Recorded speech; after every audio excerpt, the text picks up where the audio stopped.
ನಾವೇ ಡಿಸ್ಕಷನ್ ಮಾಡ್ತಿರ್ತೀವಲ್ಲ ಯಾವಾಗಾರ, ಅವಾಗ ವಿಜಯನಗರ ಸಾಮ್ರಾಜ್ಯದೊಳಗೆ ಬೀದಿ ಒಳಗೆ ಬಂಗಾರ ಬೆಳ್ಳಿನ ಶೇರ್ಗಟ್ಲೆ ಅಳೆದು ತೂಗಿ ಮಾರ್ತಿದ್ರು ಅಂತಂದೇಳಿ, ಅದೇ ಥರನೇ ಮುಂದೊಂದು ದಿನ ಯಾವ ಥರ ಡಿಸ್ಕಷನ್ ಮಾಡ್ತಾರಂತಂದ್ರೆ, ಈ ಸಿರಿಧಾನ್ಯಗಳು ಬರ್ತಾವಲ್ಲ, ಸಜ್ಜೆ, ನವಣೆ, ರಾಗಿ, ಜೋಳ, ಈ ಎಲ್ಲ ಸಿರಿಧಾನ್ಯಗಳನ್ನ ಅವಾಗ ಬೀದಿಯಲ್ಲಿಟ್ಟು ಮಾರ್ತಿದ್ರಂಥ ಶೇರ್ಗಟ್ಲೆ ಅನ್ನೋಂಥ ಡಿಸ್ಕಷನ್ ಕೂಡ ಮುಂದೆ ಮಾಡ್ತಾರೆ.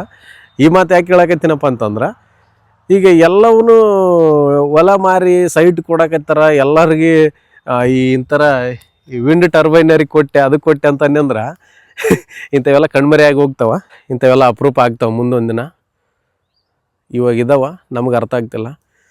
ಸಂತೆ ಕೋನರು ಫಸ್ಟ್ ಅವೇ ಕಾಣ್ತಾವೆ, ಬಟ್ ನಾವು ಅವನ್ನ ಅವಾಯ್ಡ್ ಮಾಡಿ ಕಿರಾಣಿ ಅಂಗಡಿಗೆ ಹೋಗಿ ಮ್ಯಾಗಿ ತೊಗೊಂಡೆ, ಬಿಸ್ಕೆಟ್ ಪ್ಯಾಕೆಟ್ ತೊಗೊಂಡೆ, ಬ್ರೆಡ್ ತೊಗೊಳ್ಳೋದು ತಪ್ಪಲ್ಲ, ಬಟ್ ಇದನ್ನು ನಾವು ಅದಷ್ಟೊಂದು ಅದಕ್ಕೆ ವ್ಯಾಲ್ಯೂ ಕೊಡ್ತಾ ಇಲ್ಲ ಅಂತ ಅನಿಸ್ತೈತೆ ಅಷ್ಟೆ.